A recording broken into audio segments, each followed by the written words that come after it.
प्रिय विद्यार्थियों, मैं मनीष शंकर तिवारी, माध्यमिक शिक्षक, शासकीय हाई स्कूल पीपरपानी, विकासखंड साईखेड़ा, जिला नरसिंहपुर से। और आज हम पढ़ने जा रहे हैं कक्षा 9 के सामाजिक विज्ञान विषय के राजनीति विज्ञान पाठ्य पुस्तक से पहला अध्याय लोकतंत्र क्या और लोकतंत्र क्यों के अंतर्गत अंतिम चैप्टर, जिसमें आज हम पढ़ेंगे लोकतंत्र के पक्ष में दिए जाने वाले प्रमुख तर्क और जानेंगे लोकतंत्र की बृहत्तर परिभाषा। कुछ उदाहरणों से हम इसको समझेंगे। चीन में सन 1958 से 61 के दौरान एक अकाल पड़ा। यह अकाल विश्व का अब तक का सबसे भयावह अकाल था। इसमें करीब 3 करोड़ लोग भूख से मर गए। उन दिनों भारत की आर्थिक स्थिति भी चीन से कोई बहुत ज़्यादा अच्छी नहीं थी, फिर भी भारत में चीन की तरह नुकसान नहीं हुआ। अर्थशास्त्रियों का मानना है कि ऐसा दोनों देशों की सरकारी नीतियों के कारण हुआ। भारत में लोकतांत्रिक व्यवस्था होने से भारत सरकार ने खाद्य सुरक्षा के मामले में जिस तरह से काम किया, यदि वैसा काम चीनी सरकार भी करती तो शायद स्थिति वहाँ की अच्छी होती, लेकिन ऐसा उसने महसूस ही नहीं किया। अर्थशास्त्रियों का यह भी कहना है कि किसी भी स्वतंत्र और लोकतांत्रिक देश में कभी भी बहुत बड़ा अकाल या बड़ी संख्या में भुखमरी नहीं हुई है। अगर चीन में अभी बहुदलीय चुनाव व्यवस्था होती, विपक्षी दल होता और सरकार की आलोचना करने वाली स्वतंत्र मीडिया होती, तो शायद इतने सारे लोग भूख से कभी नहीं मरते, क्योंकि ये लोग जनता के सामने सरकार की आलोचना करते, सरकार की कमियों को उजागर करते। ऐसा भारत में होता है। भारत में सरकार सारे देश के नागरिकों की देखभाल में सक्षम होती है, देखभाल की जिम्मेदारी निभाती है। यह उदाहरण लोकतंत्र को सर्वश्रेष्ठ शासन पद्धति बताने के लिए काफ़ी है, क्योंकि लोगों की ज़रूरत के अनुरूप आचरण करने के मामले में लोकतांत्रिक शासन प्रणाली से बेहतर आज तक या अभी तक कोई अन्य प्रणाली नहीं है। अच्छा, गैर लोकतांत्रिक सरकारों में क्या है? वह लोगों की ज़रूरतों पर मन में आए तो ध्यान दे सकती है और मन नहीं है तो वह ध्यान नहीं भी दे सकती है। यह पूरी तरीके से सरकार की मर्जी पर डिपेंड करता है। अब अगर शासन को कुछ करने की ज़रूरत नहीं लगती तो उसको लोगों की इच्छा के अनुरूप काम करने की बिल्कुल ज़रूरत नहीं है। पर लोकतंत्र में तो यह बाध्यता है कि शासन करने वाले लोग आम लोगों की ज़रूरतों पर तत्काल ध्यान दें। इसीलिए लोकतांत्रिक शासन पद्धति दूसरी शासन पद्धतियों से बेहतर है, क्योंकि यह शासन का सबसे अधिक जवाबदेही वाला स्वरूप है। जनता के प्रति जवाबदेही इसमें ज़्यादा होती है। अब हम देखते हैं कि गैर लोकतांत्रिक सरकारों की तुलना में लोकतांत्रिक सरकारों के बेहतर फैसले करने का एक अन्य कारण भी है। उसका कारण है कि लोकतंत्र का आधार व्यापक चर्चा, व्यापक बहसें, ये सारी चीज़ें होती हैं। लोकतांत्रिक फैसलों में हमेशा ज़्यादा से ज़्यादा लोग शामिल होते हैं, चर्चा करके फैसले होते हैं, उनमें बैठकें होती हैं। लेकिन गैर लोकतांत्रिक सरकारों में ऐसा नहीं होता है। अगर किसी एक मसले पर बहुत सारे लोगों की सोच अगर उसमें लग जाए तो उसमें गलतियों की गुंजाइश कमतर हो जाती है। इससे बहुत ज़्यादा समय ज़रूर लगता है, लेकिन महत्वपूर्ण मसलों पर थोड़ा समय लेकर फैसले करने से अपने लाभ भी होते हैं। इससे क्या होता है कि बहुत ज़्यादा उग्र या गैर जिम्मेदार फैसले लेने की संभावना घट जाती है। इस प्रकार हम कह सकते हैं कि लोकतंत्र एक बेहतर निर्णय लेने की संभावना को हमेशा बढ़ाता है। इसमें जन भागीदारी सबसे अधिक होती है। अब ये 2 तर्कों के बाद हम तीसरे तर्क पर जब पहुंचते हैं तो हम देखते हैं कि लोकतंत्र मतभेदों और टकरावों को संभालने का एक तरीका भी उपलब्ध कराता है। यदि अलग अलग समुदायों या समूहों में मतभेद हो गया है तो आपसी चर्चा और समन्वय से उन टकरावों को संभाला भी जा सकता है और दूर भी किया जा सकता है। डेफिनेटली किसी भी समाज में लोगों के हितों और विचारों में अंतर होगा। अब भारत को ही देख लो आप। भारत में बहुत ज़्यादा सामाजिक विविधता है, रंग रूप का अंतर, बोली भाषा का अंतर, समूहों का अंतर, धार्मिक मान्यताओं का अंतर, अलग अलग प्रकार की जातियाँ, ये सारी चीज़ें हैं। दुनिया को यह सभी अलग अलग दृष्टिकोण से देखते भी हैं और उनकी पसंद में अंतर भी होता है। डेफिनेटली एक समूह की पसंद और दूसरे समूह की पसंद में टकराव भी होता होगा, अक्सर हम देखते हैं। ऐसे टकरावों को आप कैसे सुलझाएंगे? या तो ताकत के बल पर सुलझाया जा सकता है। तो इसमें क्या होगा, जिस समूह के पास ज़्यादा ताकत होगी वह समूह कमज़ोर को दबा देगा और कमज़ोर को इसे मानने के लिए बाध्य होना पड़ेगा। और जब कमज़ोर मजबूरी में इस चीज़ को मानेगा तब क्या होगा, तब स्थिति अलग हो जाएगी, नकारात्मक हो जाएगी। इससे इस समूह में नाराज़गी पैदा होगी, असंतोष पैदा होगा। ऐसी स्थिति में विभिन्न समूह बहुत ज़्यादा वक्त तक साथ नहीं रह पाएंगे। लोकतंत्र इस समस्या का एकमात्र शांतिपूर्ण समाधान अवेलेबल कराता है। लोकतंत्र में कोई भी ना तो स्थायी विजेता होता है और ना ही स्थायी रूप से पराजित होता है, क्योंकि विभिन्न समूह एक दूसरे के साथ इसमें शांतिपूर्ण ढंग से रह सकते हैं। भारत जैसे विविधता वाले देशों में तो लोकतंत्र ही वह व्यवस्था है जो लोगों को एकजुट बनाए हुए है। बेहतर सरकार और सामाजिक जीवन पर प्रभाव के हिसाब से ये तीनों तर्क लोकतंत्र को काफ़ी मजबूत करते हैं। लेकिन आपको ये बता दें कि लोकतंत्र के पक्ष में जो सबसे मजबूत तर्क है वह लोकतंत्रात्मक शासन पद्धति में बनने वाली सरकार के कामकाज से जुड़ा नहीं है। मतलब ये नहीं है कि हमने चुनाव करके वोट डालकर सरकार को बना लिया और यही लोकतांत्रिक व्यवस्था हो गई। नो, यह तर्क है लोकतंत्र और नागरिकों के बीच रिश्ते का, क्योंकि लोकतंत्र ही वह शासन पद्धति है जिसमें नागरिकों की जो हैसियत होती है वह किसी और राज्य व्यवस्था में हो ही नहीं सकती, ना ही होती है। बाकी अगर कोई देता है तो वह स्वैच्छिक हो सकती है, लेकिन लोकतंत्रात्मक पद्धति में नागरिकों की हैसियत नंबर 1 की होती है।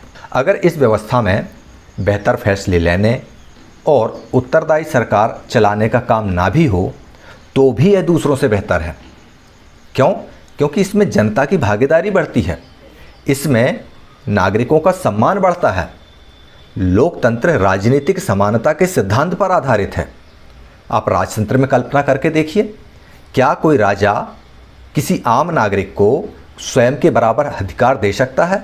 लोकतंत्र में ऐसा होता है, जो आज राजा है वह कल आम नागरिक हो जाएगा, जो आज आम नागरिक है वह कल शासक हो जाएगा। तो लोकतंत्र जो है वह राजनीतिक समानता के सिद्धांतों पर आधारित है और सभी को बराबरी के हक मिलते हैं, बराबरी का सम्मान मिलता है।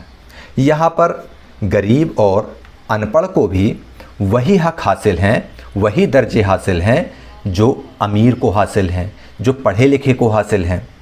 मतलब लोग जो है किसी शासक की प्रजा नहीं होती, वे खुद अपने शासक होते हैं। और अगर वह गलतियां करते हैं तो इसके लिए जिम्मेदार भी वे लोग स्वयं ही होते हैं। कैसे जिम्मेदार होते हैं? सपोज़ करो किसी चुनाव में लोगों के द्वारा यदि कोई गलत प्रत्याशी का चयन कर लिया जाता है और वह शासक बन जाता है और वह जन कल्याण की जगह स्व कल्याण में लग जाए, तो डेफिनेटली यह जो है प्रजा के द्वारा, मतलब नागरिकों के द्वारा की गई गलती हो गई। अब ऐसा नहीं है कि एक बार गलती हो गई तो उस गलती को कभी सुधारा ही नहीं जा सकता। लोकतंत्र के पक्ष में सबसे बेहतरीन तर्क यही है कि लोकतांत्रिक व्यवस्था दूसरों से बेहतर इसलिए है क्योंकि इसमें अपनी गलती को ठीक करने का अवसर मिल जाता है। जैसा कि हमने ऊपर देखा कि इस बात की कोई गारंटी नहीं है कि लोकतंत्र में कोई गलती कर ही नहीं सकता। इस बात की गारंटी सरकार ले सकती, ना जनता ले सकती, ना कोई ले सकता। गलती होने की संभावना है और होकर रहेगी, लेकिन गलतियों को सुधारा जा सकता है, गलतियों को जस्टिफाई नहीं किया जा सकता। अगर है तो है और है तो उसे सुधारा जाएगा। ये सिर्फ लोकतंत्र में होता है।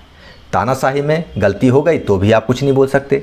राजतंत्र में राजा से कोई गलती भी हो जाए और राजा निरंकुश है तो आप उसके ऊपर आक्षेप भी नहीं लगा सकते। लेकिन लोकतंत्र में यह सबसे मजबूत पक्ष होता है कि यदि हमने गलत शासक चुन भी लिया है तो अगली बार हटा के कोई अच्छा शासक फिर से ले आएंगे। यह लोकतंत्र की बहुत अच्छी विशेषता है। इस मामले में लोकतंत्र का लाभ यह है कि इसमें गलतियों को ज़्यादा देर तक छुपाकर नहीं रखा जा सकता। इन गलतियों पर सार्वजनिक चर्चा की गुंजाइश भी केवल लोकतंत्र में होती है। सपोज़ करो अगर किसी तानाशाह ने कोई गलती कर दी तो क्या आप उस पर सार्वजनिक चर्चा कर सकते हैं? सरकार के द्वारा कोई भी बिल संसद में जब प्रस्तुत किया जाता है लोकतांत्रिक व्यवस्था में, तो आम जनता उस बिल की बुराइयों पर भी चर्चा करती है। स्वतंत्र मीडिया उन बुराइयों को उजागर करके सरकार तक पहुंचाती भी है। क्या अन्य शासन पद्धति में ये चीज़ें नज़र आती हैं और फिर इनमें सुधार करने की गुंजाइश भी होती है। तो इसका मतलब यह है कि या तो शासक समूह अपना फैसला बदले, या शासक समूह जब अपना फैसला नहीं बदलता, उसी पे टिका रहे, तो शासक समूह को भी बदल दो।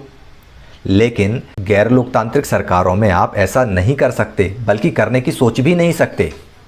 हम देख रहे हैं कि हमारे भारत देश में सरकारें लगातार बदलती जाती हैं।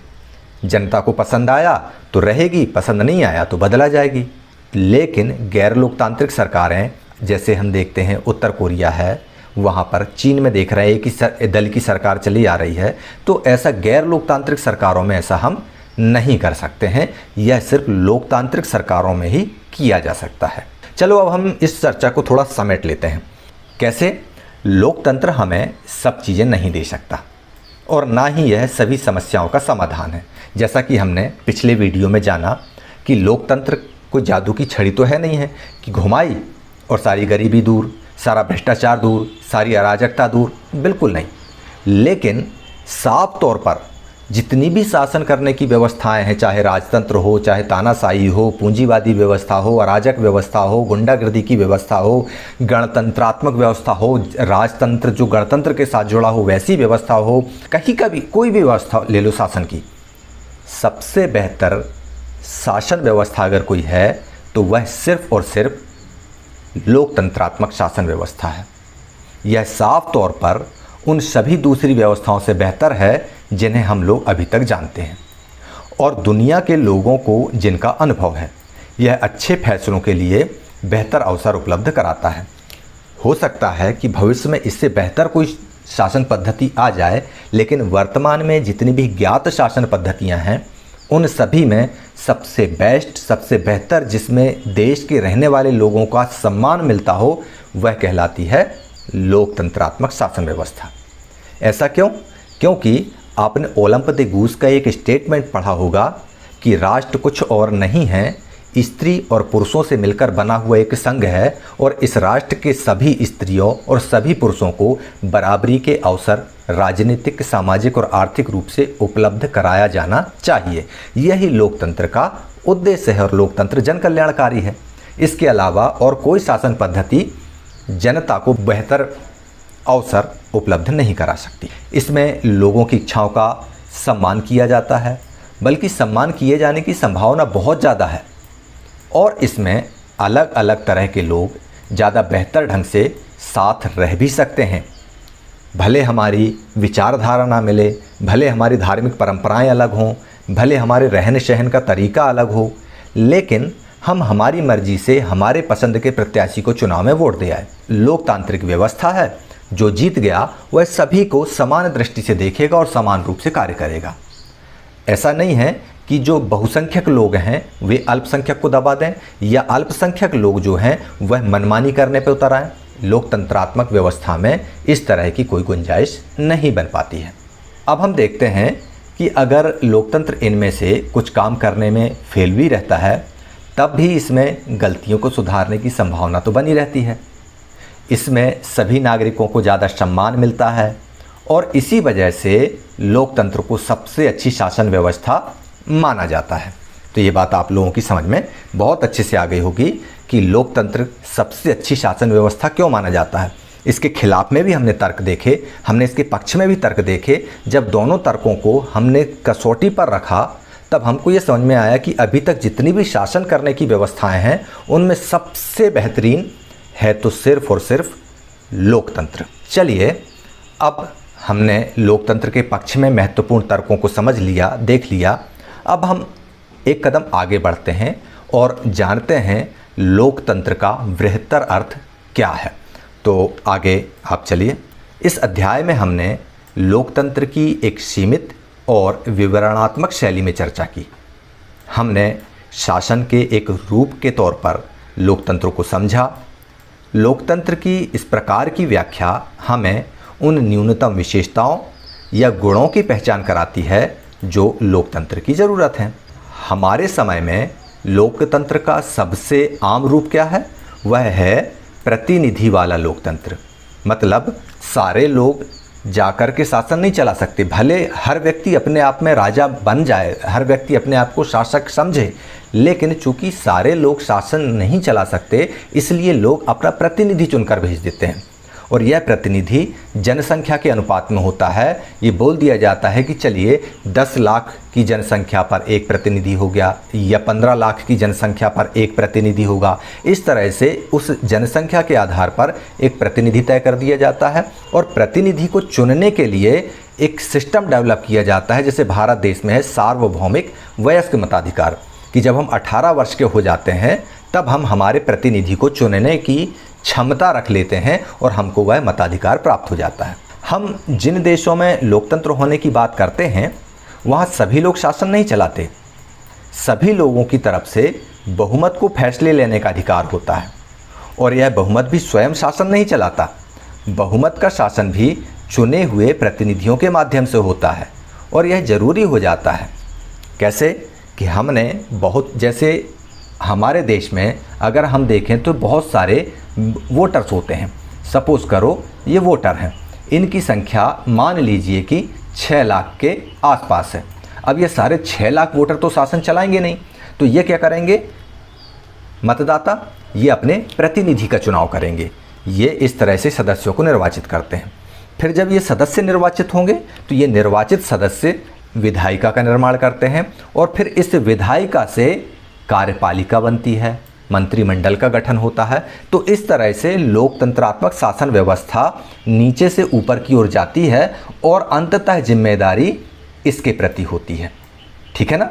ये चीज़ आपको समझ में आ गई होगी। चलिए आगे अब हम बात करते हैं कि आधुनिक लोकतांत्रिक शासन व्यवस्था में इतने अधिक लोग होते हैं कि हर बात के लिए सबको बैठा कर सामूहिक रूप से फैसला कर पाना संभव नहीं हो सकता है।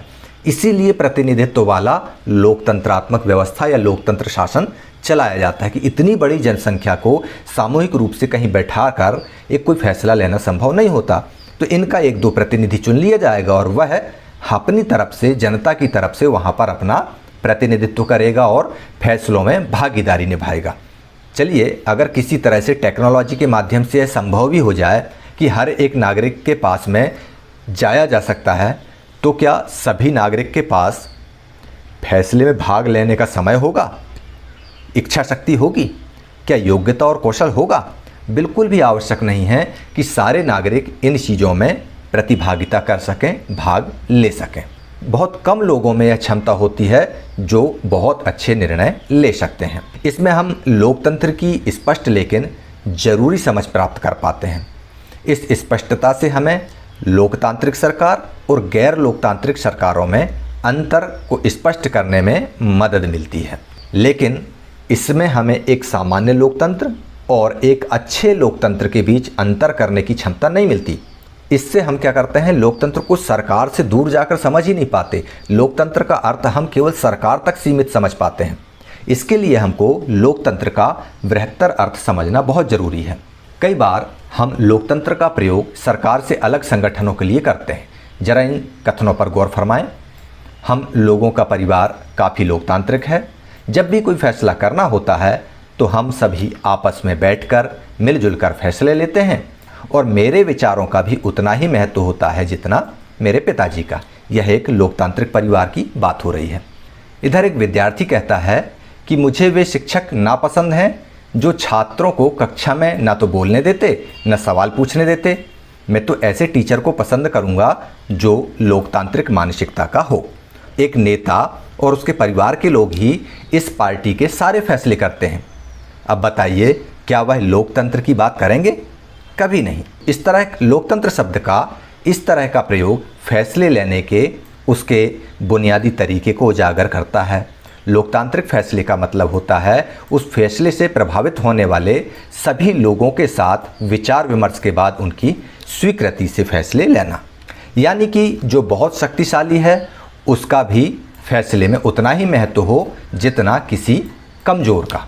कई बार हम लोकतंत्र शब्द का प्रयोग किसी मौजूदा सरकार के लिए नहीं करते, कुछ आदर्शों के लिए ही करते हैं और इन्हें पाने के लिए सभी लोकतांत्रिक सरकारों को प्रयास जरूर करना चाहिए। इस देश में वास्तविक लोकतंत्र तभी आएगा जब किसी को भी भूखे पेट सोने की ज़रूरत नहीं होगी। लोकतंत्र में प्रत्येक नागरिक को समान भूमिका, समान अधिकार मिलना चाहिए। अगर हम इन आदर्श पैमानों के आधार पर आज की शासन व्यवस्था को परखें तो लगेगा कि दुनिया में कहीं भी लोकतंत्र नहीं है। फिर भी हम आपको बता दें कि आदर्श रूप में लोकतंत्र की हमारी समझदारी हमें बार बार यह दिलाती है याद कि हम लोकतंत्र को इतना महत्व क्यों देते हैं। इससे हमको लोकतांत्रिक व्यवस्थाओं को परखने और उनकी कमजोरियों को समझने में मदद मिलती है।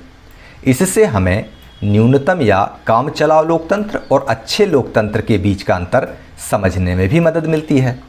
अब इस किताब में हमने लोकतंत्र की व्यापक अवधारणा वाली बातें बिल्कुल नहीं की हैं। हमने सिर्फ शासन के एक तरीके के रूप में लोकतंत्र के कुछ बुनियादी और संस्थागत स्वरूपों की चर्चा मात्र की है। जब आप अगली साल अगली कक्षा में पहुंचेंगे तब आप लोकतंत्र के और विभिन्न पहलुओं से परिचित होंगे। समानता के आधार पर चर्चा और विचार विमर्श के बुनियादी सिद्धांत को माना जाए तो लोकतांत्रिक ढंग का फैसला भी कई तरह का हो सकता है। आज की दुनिया में लोकतांत्रिक शासन व्यवस्था का सबसे आम रूप है लोगों द्वारा चुने गए प्रतिनिधियों के माध्यम से शासन चलाना। कुछ इस तरह से मतदाताओं ने सदस्यों को निर्वाचित किया और निर्वाचित सदस्यों ने यहाँ पर विधायिका का निर्माण किया। इस बारे में हम अगले अध्याय में ज़्यादा विस्तार से पढ़ेंगे। लेकिन जब समुदाय छोटा हो तब लोकतांत्रिक फैसले लेने के दूसरे तरीके भी अपनाए जा सकते हैं। बड़ा समुदाय हो तब तो प्रतिनिधित्व वाली प्रणाली अपनाई जा सकती है, लेकिन छोटा समुदाय हो तो फिर सारे लोग एक साथ बैठकर डायरेक्ट बातें कर सकते हैं, सीधे फैसले कर सकते हैं। जैसे आपको आपकी ग्राम सभा की याद आ रही होगी कि ग्राम सभा में गांव के सारे लोग एक साथ बैठ जाते हैं और फिर अपने गांव की भलाई के लिए लोकतांत्रिक फैसले लेते हैं। क्या आप लोकतांत्रिक फैसले लेने के कुछ और तरीकों की कल्पना कर सकते हैं? यदि आपके पास कोई आइडियाज़ हों तो ज़रूर शेयर करें। तो कुल मिलाकर सारी चर्चा का सार यह है कि किसी भी देश में आदर्श लोकतंत्र नहीं है। लोकतंत्र की जन विशेषताओं की चर्चा हमने इस अध्याय में की है। वे लोकतंत्र की न्यूनतम शर्तें हैं, पर इनसे यह आदर्श लोकतंत्र नहीं बनता है। जो भी हमने बातें की हैं यह लोकतंत्र के करीब जाने की बातें की हैं। अभी भी आदर्श लोकतंत्र की स्थिति की बात इस अध्याय में नहीं हुई है, ना ही इस दुनिया में ऐसा कोई देश है जहां आदर्श लोकतंत्र हो। एक आदर्श लोकतंत्र में निर्णय लेने की जो प्रक्रिया होती है वह लोकतांत्रिक होनी चाहिए और दुनिया के हर लोकतंत्र को इस आदर्श को प्राप्त करने के लिए प्रयास करते रहना चाहिए। यह स्थिति एक बार में या एक साथ सभी के लिए नहीं हो सकती, लेकिन धीरे धीरे करके उस पोजीशन तक पहुंचा जा सकता है। यही चीज़ लोकतंत्र को अन्य शासन व्यवस्थाओं से अलग करती है। राजशाही, तानाशाही या एक दल के शासन जैसी अन्य व्यवस्थाओं में सभी नागरिकों को राजनीति में हिस्सेदारी करने की ज़रूरत नहीं रहती है। कुछ चुने हुए लोग ही राजनीतिक हिस्सेदारी करते हैं, लेकिन लोकतंत्र में सभी वयस्कों को राजनीतिक भागीदारी के अवसर प्राप्त होते हैं। अधिकांश गैर लोकतांत्रिक सरकारें तो चाहती ही नहीं हैं कि लोग राजनीति में हिस्सा लें, लेकिन लोकतांत्रिक व्यवस्था में सभी नागरिकों की भागीदारी बहुत ही ज़रूरी होती है। अर्थात लोकतांत्रिक व्यवस्था नागरिकों की भागीदारी पर ही निर्भर होती है।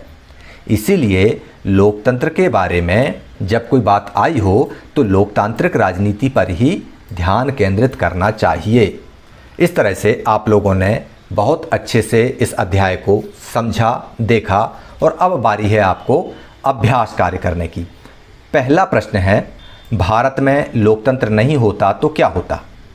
क्या ऐसी स्थिति में हम एक राष्ट्र बने रह सकते? बहुत अच्छा सवाल है, आप इसको अपनी समझ से इसका जवाब दीजिएगा। प्रश्न क्रमांक 2, लोकतंत्र के पक्ष में कोई 3 तर्क लिखिए। प्रश्न क्रमांक 3, क्या आप लिंगदोह मैडम की कक्षा में हो रही चर्चा को सही मानते हैं? और यदि सही मानते हैं तो क्या आप भी अपनी कक्षा में इस तरह की चर्चा कर पाते हैं? और नहीं कर पाते हैं तो क्यों? और कर पाते हैं तो क्यों? अभ्यास 4, लोकतांत्रिक सरकार और गैर लोकतांत्रिक सरकार में आपको क्या अंतर समझ में आया? अभी तक ये पूरा लोकतांत्रिक चैप्टर पढ़ने के बाद आपको इनमें क्या डिफरेंस समझ में आया, लोकतांत्रिक सरकारों में और गैर लोकतांत्रिक सरकारों में, यह आपको लिखना है। चलिए, आज हमारा अध्याय यहीं पर समाप्त होता है और मैं आपसे विदा लेता हूँ। आप लोग घर पर रहिए, सुरक्षित रहिए और पढ़ते रहिए। जय हिंद।